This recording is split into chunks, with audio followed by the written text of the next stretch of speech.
የአዲስ አበባ ጉዳይ ተወሰነ። ሶሻል ሚዲያ ላይ ይሄንን አይነት ዜና ታዩታላችሁ እርግጠኛ ነኝ። በሌላ በኩል ደግሞ ውሸት ነው የሚሉ አካላቶችንም ታያላችሁ። አልተወሰነም፣ ውሸት ነው የሚል ነገር ታያላችሁ። እውነታው ግን ተወስኗል። ዋናው ነገር ምኑ ነው የተወሰነው የሚለው ነው። ዋናው ነገር እሱ ነው እንጂ የተወሰነ ውሳኔ አለ። አዲስ አበባን በሚመለከት የተወሰነ ውሳኔ አለ።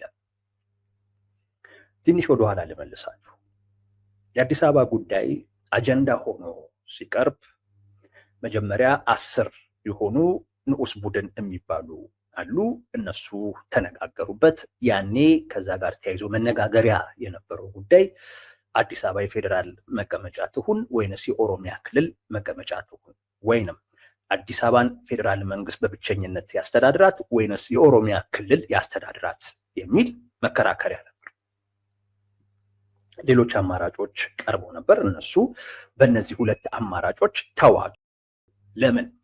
ብልጽግና ራሱን ለሁለት ከፍሎ እነዚህ አዲስ አበባ ክልል ትሁን አዲስ አበባ ራስ ገዝ ትሁን የሚለውን ነገር እንዲጠፉ አደረገና ፉክክሩ ወይንም ክርክሩ እሱ በሚፈልጋቸው ሁለት ጉዳዮች ላይ እንዲሆን አደረገ።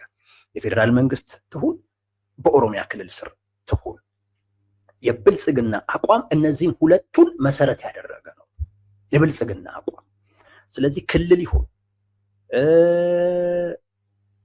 ራሷን በራሷ የምታስተዳደር ራስ ገዝ ትሁን የሚሉትን አማራጮች እነሱ ከጨዋታ ውጪ እንዲሆኑ ራሱን ከፍሎ አንደኛው ወገን በኦሮሚያ ስር ትሁን፣ አንደኛው ወገን በፌዴራል ስር ትሁን አለ። እነዚህ ክልል ትሁን ራስ ገዝ ትሁን የሚለው ድምፁ አነሰ። ድምፁ ሲያንስ የፌዴራል የሚለው በተወሰነ ደረጃ እሱን የሚደግፉ ስለሆኑ ያኛውን ውድቅ ለማድረግ ሲሉ ወደ ፌዴራል አዘነበሩ። በቃ የፌዴራል መንግስት ትሁን የሚለውን ድምፃቸውን ወደዚህ ያደረጉ። በዛ ምክንያት ክልል ትሁን ራስ ገዝ ትሁን የሚለውን ነገር ውድቅ አድርጎት ክርክሩ አዲስ አበባ በፌዴራል ትሁን አዲስ አበባ በኦሮሚያ ስር ትሁን የሚለው ነገር ብቻ ሆነ። በቃ በዚህ በሁለቱ አማራጭ ብቻ ፍሬም አደረገው አጀንዳው። ወደ 50ዎቹ ሄደ። 50ዎቹ ላይ የፌዴራል ይሁን የሚለው አለፈ። በኦሮሚያ ስር የሚለው በቃ እሱ ውድቅ ሆነ። አብዛኞቹ በፌዴራል ስር አዲስ አበባ መሆን አለባት የሚለው ላይ ተስማሙ። ከ50ዎቹ በኋላ ወደ 250ዎቹ ሄደ። ትልቅ ችግር የተፈጠረው እዚህ ጋር ነው።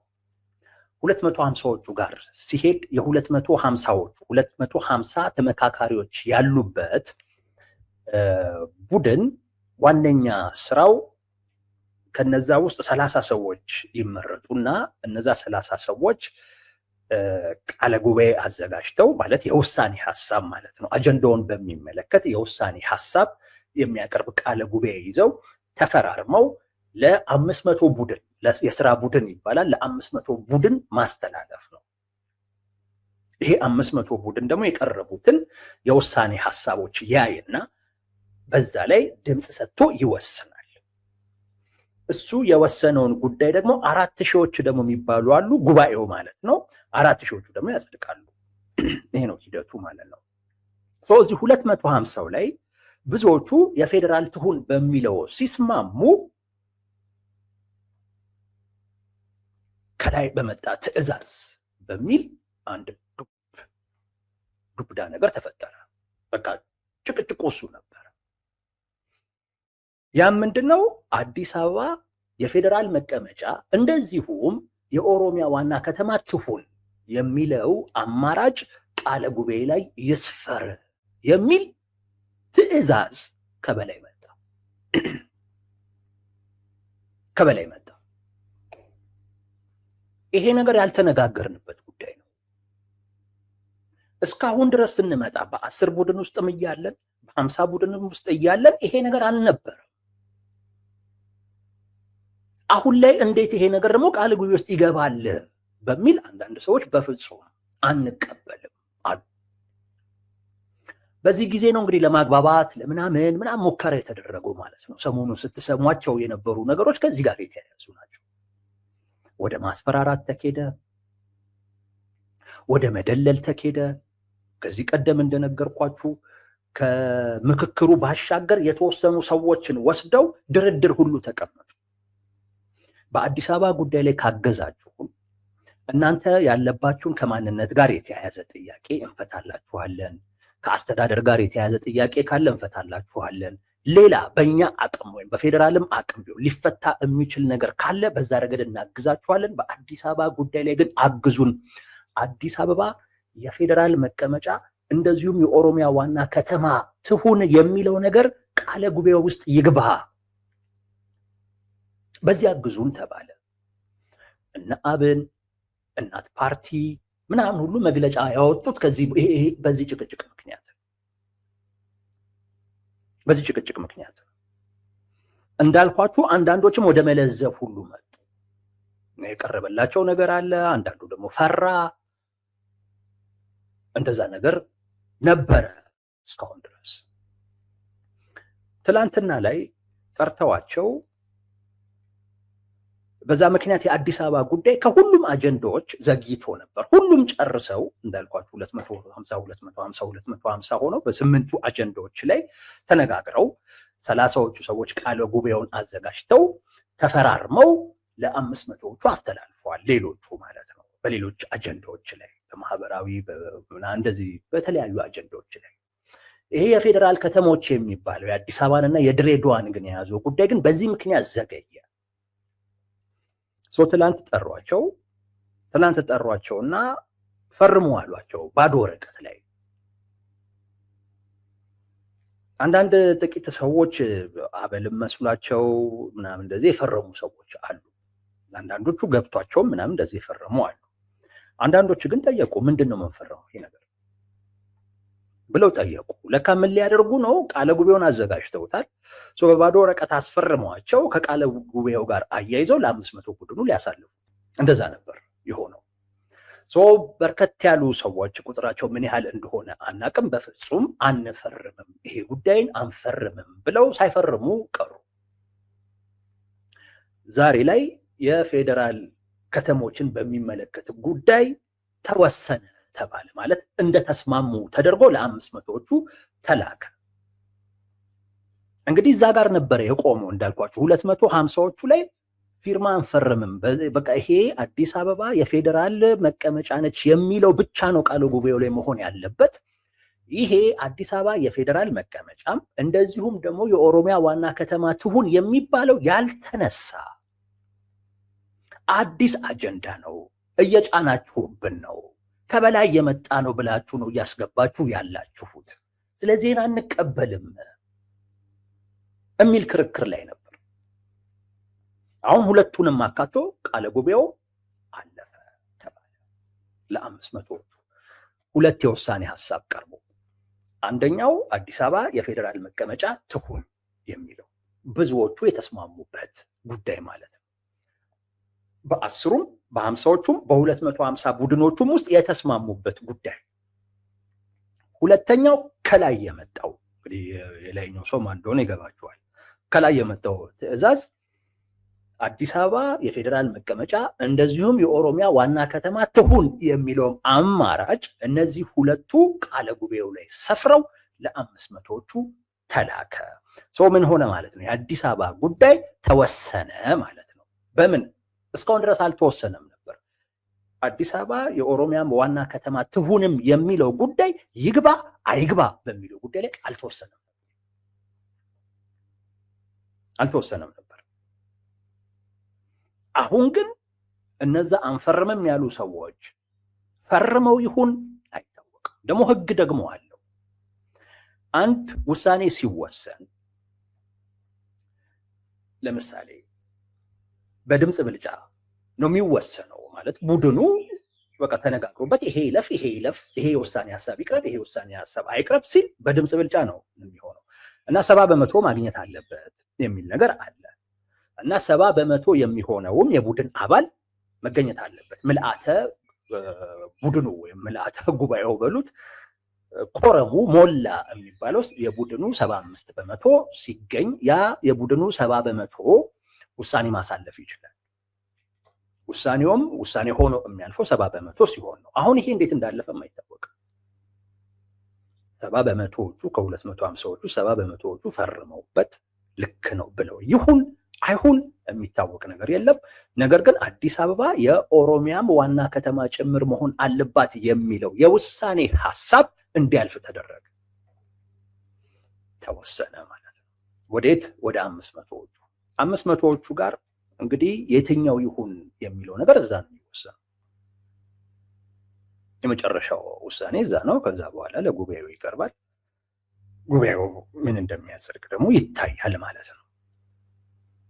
ግን ሂደቱን ካያችሁት ከበላይ በመጣ ትዕዛዝ በጫና እንደዚህ ግን የሚደረግ ከሆነ ምን እንደተፈለገ ማወቅ ይቻላል። የብልጽግና አቋም አዲስ አበባ የፌዴራል መቀመጫ እንደዚሁም ደግሞ የኦሮሚያ ዋና ከተማ ትሁን የሚል ነው የብልጽግና አቋም። ይሄን ለማወቅ መጀመሪያ አዲስ አበባ የኦሮሚያ ትሁን የሚለውና አዲስ አበባ የፌዴራል መቀመጫ ትሁን የሚለው ክርክር ላይ በ10 የቡድን አባላት በኩል እንደዛ አይነት ክርክር በነበረበት ወቅት ብልጽግና የራሱን አባላቶች ጠርቶ አዲስ አበባ በኦሮሚያ ስር ትሁን የምትሉትን ነገር አቁሙ ብሎ ማስጠንቀቂያ ሰጠ። በዛ ምክንያት አዲስ አበባ የኦሮሚያ ትሁን የሚለው ነገር ትተዋል። በቃ የፌዴራል ትሁን የሚለው ነገር ነበር እያለፈ የመጣው። 250ዎቹ ላይ ደግሞ የፓርቲው አባላት እንደገና ሰብስቦ አዲስ አበባ የፌዴራል መንግስት ብቻ ትሁን የምትሉትን ነገር አቁሙ ብሎ ተመሳሳይ ማስጠንቀቂያ ሰጥቷል። ስለዚህ ፍላጎቱ ምንድን ነው? አዲስ አበባ የፌዴራል እንድትሆን አት ሴም ታይም በኦሮሚያ ክልል ስር ደግሞ እንድትሆን ፍላጎት አለው። ይሄ የብልጽግና ፍላጎት ነው። ለዛ ነው ከመጀመሪያው ጀምሮ ሌሎች አማራጮች ውድቅ እንዲሆኑና ድራማ ነው የምላችሁ። ለዛ ነው አንዱ የፌዴራል መንግስት አለ፣ ሌላኛው ደግሞ የኦሮሚያ ትሁን ብሎ እነዚህን ሁለት አማራጮች ብቻ ነው እንዲሄዱ ያደረገው። ሁለቱን እንዴት ታስታርቃለህ? በኋላ የፌዴራልም የኦሮሚያም ትሁን በሚል ታስታርቃለህ። ብቻ ግን በዛ መልኩ ፍሬም እንዲሄድ አደረገ። በዛ መልኩ እንዲሄድ አደረገ እና ያው የምክክር ኮሚሽኑ ወይም የምክክሩ ዋነኛ ዓላማው አማካኝ መፈለግ ነው፣ መግባባት ነው። ስለዚህ እነዚህን ሁለቱን እንዴት ታግባባቸዋለህ? በቃ የፌዴራልም ትሁን የኦሮሚያም ትሁን በሚል ታግባባለህ ማለት ነው። ወደ ራሱ አቋም ነው ከመነሻው ጀምሮ እንዲሄድ ያደረገው የአዲስ አበባን ጉዳይ። ድራማ ነው እምለው በዚህ ምክንያት ከመጀመሪያው ጀምሮ የነበረውን አካሄድ ስታዩ አሁንም ከበላይ በመጣ ትዕዛዝ በሚል እንደገና የብልጽግና አቋም ሌላኛ አማራጭ ሆኖ እንዲያልፍ ሲደረግ ስታዩ ምን እየታሰበ ነው የሚለውን ነገር አይ ቲንክ መረዳት የሚከብድ ጉዳይ አይደለም። ውሸት ነው የሚባል ነገር የለም። ውሸት አይደለም፣ ተወስኗል። የተወሰነው ግን የመጨረሻው ውሳኔ አይደለም። ሲያጨቃጭቅ የነበረው 2 ቀን ምናምን ሲያጨቃጭቅ የነበረው ጉዳይ ውሳኔ አግኝቶ ብልጽግና በሚፈልገው አይነት መንገድ አልፎለታል። ውሳኔ አግኝቶ መግባባት ደግሞ አይደለም። አንዳንዶች ተግባቡ የሚል ነው። ተግባብተው አይደለም። የነገርኳችሁ ጭቅጭቅ እኮ ነበር። ምንም እኮ ይሄ አሉባልታ እኮ አይደለም። አብንን ጠይቁት፣ አደባባይ ነው ያወጣው መግለጫ። እናት ፓርቲን ጠይቁ፣ አደባባይ ላይ የወጣ መግለጫ ነው። እያንዳንዱ እነ ቢቢሲ ምናምንን ሂዱና አንብቡ። ከዚህ ውጭ አይነግሯችሁ። እንዲሁ ፈጥረን ምናምን የምናወራው ነገር አይደለም። የምክክር ኮሚሽነሮቹ በተደጋጋሚ የሚሰጧቸውን መግለጫዎች ካያችሁ በንግግራቸው ውስጥ ይሄ ነገር እንዳለ ያስታውቃል፣ ያንጸባርቃል። ንግግራቸው ችግር እንዳለ ያስታውቃል። ስለዚህ ውሸት አይደለም፣ ተወስኗል። ብልጽግና እሱ የሚፈልገውን አማራጭ ያለ መግባባት ሌሎች ሳይግባቡበት ትክክለኛ ባልሆነ ሂደት ነገሩ ምክክር ሳይሆን ብልጽግና በዛ ስም የራሱን ፍላጎት ለማስፈጸም እንደፈለገ በሚያሳይ አይነት መልኩ ኢቭን የምክክር ሂደቱን ገጽታ እጅግ በጣም በሚያበላሽ በሚያቆሽሽ አይነት መልኩ እንዲያልፍ ሆኗል። እያንዳንዱ እያንዳንዱ አጀንዳ ላይ የተወሰኑት ውሳኔዎች በሙሉ ነው እምላችሁ የብልጽግና ፍላጎት ነው። የብሔር ፌዴራሊዝሙ የብልጽግና ፍላጎት ነው። ጠቅላይ ሚኒስቴሩ ብሔርተኝነት ምናምን ብለው ቢሉም ነገር ግን የብሔር ፌዴራሊዝሙ ይፈለጋል። በፍጹም ኦሮሚያ የሚባል ክልል እንዲፈርስ አይፈልግም። አሁን ላይ የብሔር ፌዴራሊዝሙ ጠበቃ ሆኖ ያለው የኦሮሚያ ክልል ነው። የሚታወቅ በኦሮሚያ ክልል አመራሮች በኩል ኦሮሚያ የሚባል ክልል እንደማይፈርስ ከምክክሩ እየተደረገ ባለበት ሰዓት አቶ ሽመልስ አብዲሳ ተናግረውታል። 1 2 አዲስ አበባ በኦሮሚያ ክልል ስር ትሁን የሚለው አቋም በራሱ የብሔር ፌዴራሊዝሙ እንደማይፈርስ ማሳያ ነበር።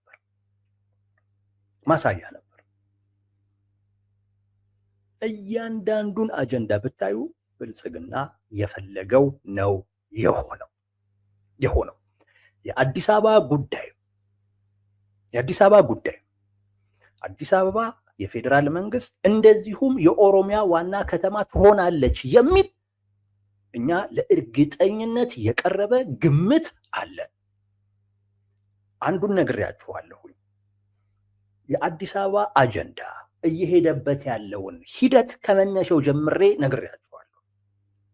ብልጽግና ለራሱ እያመቻቸ ነው የሄደው። የአዲስ አበባ ጉዳይ ተወስኗል። ቃለ ጉባኤው ላይ 250ዎቹ መስማማት ያለባቸው ቃለ ጉባኤ ላይ የፌዴራል መቀመጫ ትሁን የሚለው ነበር መቀመጥ የነበረበት። በብልጽግና በኩል ግን እሱ እንዳለ ሆኖ የፌዴራል መቀመጫም የኦሮሚያም ዋና ከተማም የሚለውም ሌላኛው አማራጭ ይግባ የሚል ከበላይ በመጣ ትዕዛዝ ምክንያት ይግባ ሲባል ችግር ተፈጠረ፣ ብጥብጥ ተፈጠረ። በመጨረሻ ችግርም ተፈጥሮ ብጥብጥም ተፈጥሮ ብልጽግና ግን የፈለገው ሆነ፣ ገባ። እሱ አጀንዳ ይግባ ተብሎ ተወሰነ። አሁን ላይ እየተወራ ያለው 250ዎቹ በዚህ ጉዳይ ተግባቡ እየተባለ ነው። ግን መግባባት የሚባል ነገር የለም። በጫና ነው እንዲወሰን ያደረጉት። ሂደቱ ድራማዊ ሂደት ነው። ወደ ራሳቸው ፍላጎት እያደላ ነው። የብልጽግና አቋም አዲስ አበባ የፌዴራል መንግስት እና የኦሮሚያ ዋና ከተማ ትሁን የሚል ነው፣ ሌላ አይደለም። ሌላኛው አሁን ያለበትን ሁኔታ እንየው። በምክክር ሂደት ውስጥ በተለይ ከአዲስ አበባ ጋር በተያያዘ ብልጽግና ምን አይነት ሁኔታ ውስጥ ወድቋል የሚል ነው። አንደኛው ብልጽግና በአዲስ አበባ ጉዳይ ላይ የሆነ ውሳኔ ማሳለፍ ይጠበቅበታል። ወይም የምክክር ሂደቱ እንበለው ተመሳሳይ ነው። የምክክር ሂደቱ ማለት ነው፣ ብልጽግናም ተመሳሳይ ነው። ግን የምክክር ሂደት ውስጥ ወይም ይሄ የምክክር ሂደት በአዲስ አበባ ጉዳይ ላይ አንዳች የሆነ ነገር መወሰን አለበት። 1 ሁለተኛው አማራጭ በዚህ ጉዳይ ላይ ጭቅጭቅ ተነስቷል። በዚህ ጉዳይ ላይ አሁን ላይ ውሳኔ መወሰን ፖለቲካሊ ሌላ አይነት ችግር ይዞ ስለሚመጣ፣ አለመግባባት ይዞ ስለሚመጣ፣ ወደ ግጭትም ሊያስገባ ስለሚችል ከወቅታዊ ጉዳይ ጋር በተያያዘ አሁን ካለንበት ወቅታዊ ሁኔታ ጋርም በተያያዘ ኪሳራ ይዞ ሊመጣ ስለሚችል ይህንን ጉዳይ እናዘግየው ሌላኛው አማራጭ ነው። በአዲስ አበባ ጉዳይ ላይ በዚህ ምክክር ሂደት አጀንዳው ከተነሳ ጊዜ ጀምሮ አማራጮች ቀረቡ ምናምን ከተባለበት ጊዜ ጀምሮ የፖለቲካ ማህበረሰቡ ለሁለት ተከፍሎ እርስ በርሱ እንትን እያለ ነው። ኢቭን ራሱ ብልጽግና ተከፍሎ ማለት ነው። ራሱ ብልጽግና ሁሉ ተከፍሎ በዚህ ጉዳይ ላይ መግባባት እየቻለ አይደለም። ወቅቱ ደግሞ ጥሩ አይደለም። መቼ እንደሚሆን ባይታወቅም ወደ ጦርነት ግን ሊገባ ያለበት አይነት ጫፍ ላይ ያለ ወቅት ነው። ጽምዶ ወይንም ደግሞ አሁን ላይ ጥምረት ተብሏል እያሉ ነው። እሱ ደስ በሚላቸው ቃል እንጠራዋለን። ጥምረት በሚባለው አካል ጋር ወደ ጦርነት ሊገባ የሚችልበት አይነት ሁኔታ አለ። መቼ ይሆናል የሚለው ነገር ባይታወቅም ብልጽግናም ይሄንን ያውቃል። የኢትዮጵያም ሕዝብ ይሄንን ይጠብቃል። የዓለም አቀፉ ማህበረሰብም ይሄን እየጠበቀ ነው ያለው። ይሄ ከትንታኔ በላይ የሄደ መሬት ላይ ያለ ፋክት ሆኗል። ኢትዮጵያ እንደገና መጠነ ሰፊ ወደሆነ የእርስ በርስ ጦርነት ውስጥ ልትገባ የምትችልበት አይነት ሁኔታ በቃ ኦልሬዲ ተሟልቶ ነው ያለው። በሁለቱ ተፋላሚዎች በኩል ወይ ተፈራርተው ወይንም ደግሞ ያልጨረሱት ነገር ካለ ወይም የሆነች ነገር ተስፋ አድርገው ወይንም ደግሞ በሆነ አይነት ውጫዊ አካል ጫና ውስጥ ገብተው ካልሆነ በስተቀር ወደ ጦርነት ውስጥ ለመግባት የሚያስችላቸው ነገር በበቂ ሁኔታ ተሟልቷል።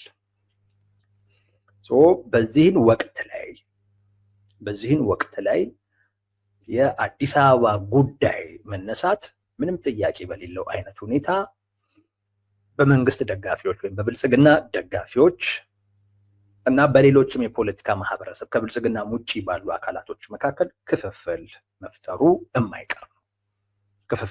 የማይቀር ነው። ሙሉ በሙሉ አጀንዳው ወደ ራሱ ወደ ብልጽግና ዞሯል። በዚህ ሁኔታ ውስጥ ወይ ይወስናል አሊያም ደግሞ ሊያሸጋግረው ይችላል። ይህም ጥያቄ እየቀረበ ነው። ይሸጋገር፣ አጀንዳው ይረፍ። አብን ይሄንን ያለው አጀንዳው ይረፍ። ሌላ አይነት ግጭት፣ ሌላ አይነት ቀውስ ውስጥ ይዞ ሊገባ ይችላል።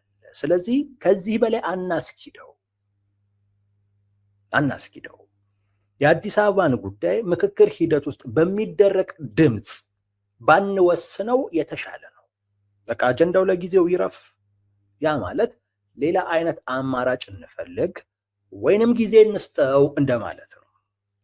እሱ ላይ እንመጣለን። ይሄ አማራጭ እየቀረበ ነው። በጣም እዛው ምክክር ሂደት ውስጥ በጣም እየተሰማ ያለ አማራጭ ነው። እሱ ያለው አማራጭ ወይ መወሰን ነው ወይንም አጀንዳውን ማዘግየት ነው፣ ፖስትፖን ማድረግ እና ሌሎች አማራጮችን ማየት።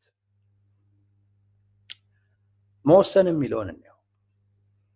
አሁን መወሰን የሚችለው ከሁለት በአንዱ ነው።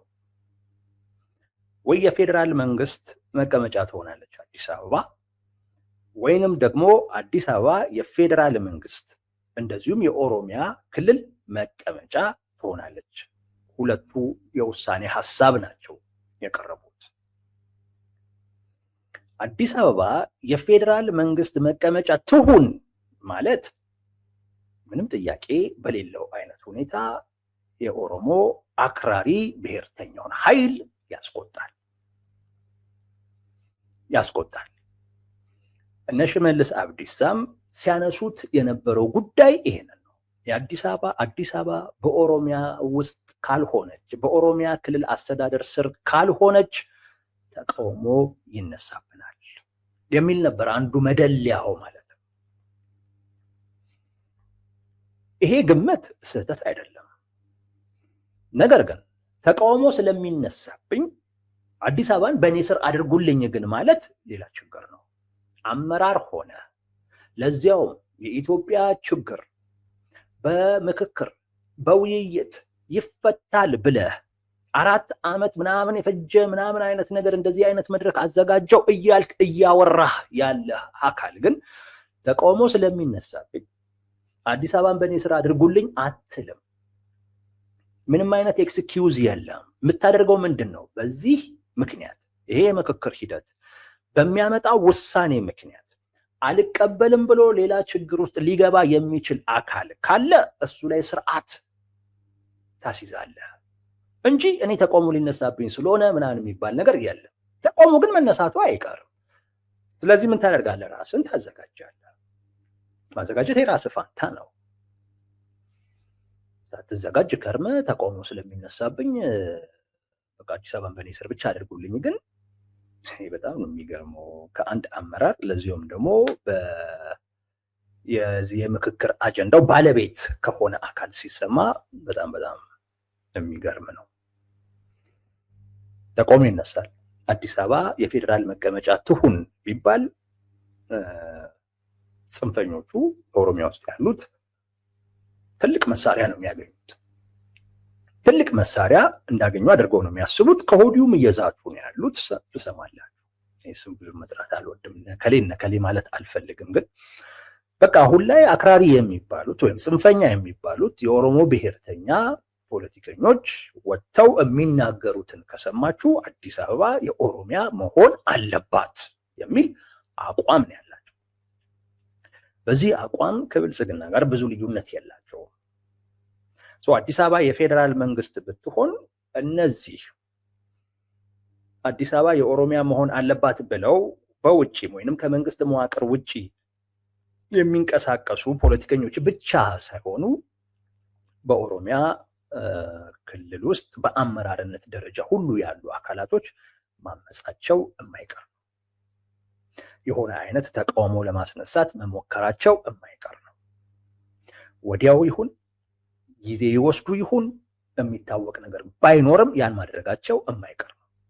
በቀጥታ ያደርጉት ይሆን ወይንስ በተዘዋዋሪ ያደርጉት ይሆን? እሱ የነሱ ውሳኔ መሆኑ እንደተጠበቀ ሆኖ ነገር ግን ወደ ተቃውሞ ግን ህዝቡን ለማስገባት መሞከራቸው የማይቀር ጉዳይ ነው። ለነ ኦኤልኤፍ ወይንም ለነ ኦላ ትልቅ አድቫንቴጅ ይሆናል ማለት ነው። ተቃውሞ